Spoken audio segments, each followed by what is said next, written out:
आज दिल्ली में आरएसएस सरबराह मोहन भागवत की किताब मुस्तकबिल का भारत इजरा अमल में आएगा। मोहन भागवत की भविष्य का भारत नामिक किताब लिखा है, जिसका उर्दू तर्जुमा NCBAL के डायरेक्टर शेख अकील अहमद ने किया है।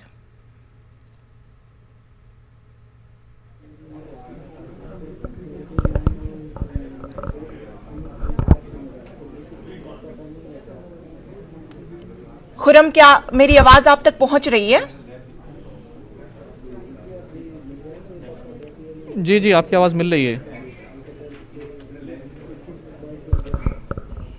जी बिल्कुल, आपकी आवाज़ मिल रही है मुझे।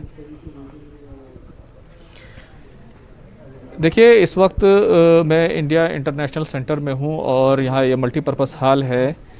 आप देखेंगे कि किस तरीके से यहाँ पर वो तमाम तैयारियाँ हो रही हैं, जो यानी कि आरएसएस सरबराह मोहन भागवत जी की जो किताब है भविष्य का भारत, उसका जो उर्दू तर्जुमा हुआ है मुस्तकबिल का भारत, उसको लेकर के यहाँ पर पूरा प्रोग्राम होना है। 5 बजे का वक्त मुकर्रर है और वक्त पर प्रोग्राम शुरू होगा और अभी तमाम तरह की तैयारियाँ पूरी हो चुकी है। हमारे साथ कौमी उर्दू काउंसिल के डायरेक्टर शेख अकील अहमद साहब भी यहाँ पर जुड़ेंगे हमारे साथ, वो यहाँ पर ख़ुद मौजूद हैं। डायरेक्टर साहब, ये जो किताब है आज इसका रस्मी तौर पर इजरा होने जा रहा है, तमाम लोग इसमें शामिल होने जा रहे हैं।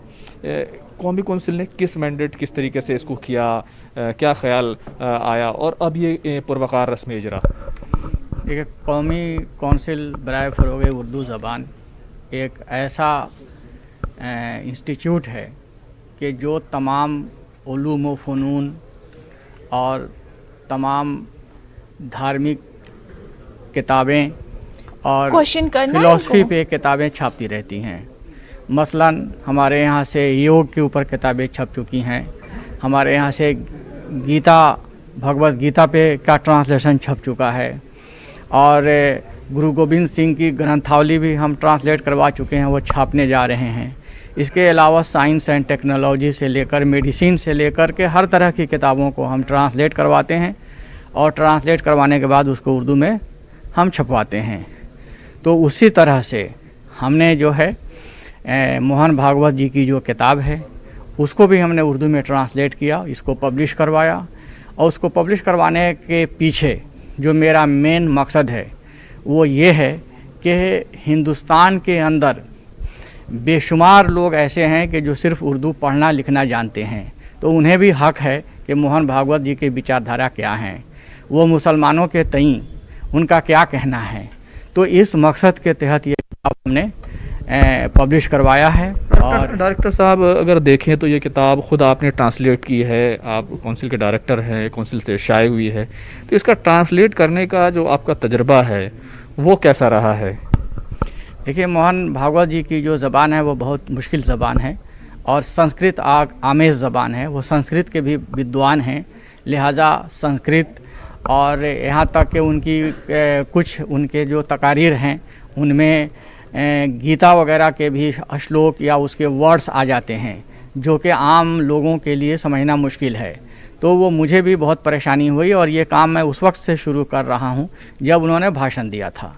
जब उन्होंने 2018 में 2018 में सितंबर 2018 में जो 3 दिन का भाषण दिया था, उसी वक्त उनका पूरा लिटरेचर मेरे पास आ गया था और उसी दिन से हमने इसको ट्रांसलेट करने का काम शुरू कर दिया था। तो हमें बहुत परेशानियां हुई। हमने संस्कृत के बहुत सारे प्रोफेसरों को इसमें इन्वॉल्व किया, उनकी मदद ली और इंटरनेट से भी बहुत सारे ऐसे अल्फाज थे कि जो डिक्शनरी में नहीं मिल सकते थे, उनको भी हमने तलाश करने की कोशिश की और फाइनली हमने इसका तर्जुमा कर लिया। अभी किताब का रस्मी इजरा कुछ ही देर में होने जा रहा है। किताब का जो टाइटल है मुस्तकबिल का भारत, किस तरीके से जो भारत के मुस्तकबिल को या भारत को आगे ले जाने की जानिब ये किताब इशारा करती है, एक हदफ को जो है दिखाती है, किस तरफ भारत को जाना चाहिए उसको कैसे रास्ता दिखाती है? इस किताब के अंदर मोहन भागवत जी की जो तकरीर है उसमें उन्होंने बिल्कुल वाज़ेह तौर पे ये कहा है कि हिंदुत्व का तस्वुर हम उस वक्त तक नहीं कर सकते जब तक हम मुसलमानों को उसमें शामिल नहीं कर लेते। मतलब ये कि मुसलमानों के बगैर हिंदुत्व का तस्वुर नामुमकिन है। यानी कहने का मतलब ये है कि हिंदुत्व हिंदुस्तान की एक तहजीब है, हिंदुस्तान का कल्चर है और इस कल्चर से बाहर ना हिंदू है, ना मुसलमान है, ना सिख है, ना ईसाई है। लिहाजा वो चाहे किसी भी धर्म को माने, वो मानते रहें, लेकिन कल्चरल बेसिस पे, तहजीबी तौर पे वो सभी एक हैं, सभी हिंदू हैं।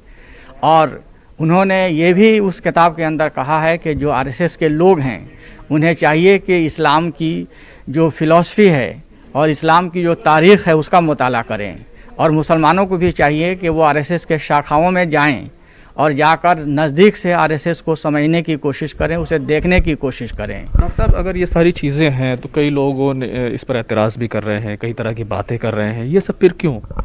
देखिए, एतराज़ करने का सभी लोगों को हक़ है। हम किसी को ये नहीं कह सकते हैं कि आप एतराज़ नहीं कीजिए, आप जो है किसी चीज़ के मुखालिफ नहीं रहें, ये मुझे कहने का कोई हक़ नहीं है।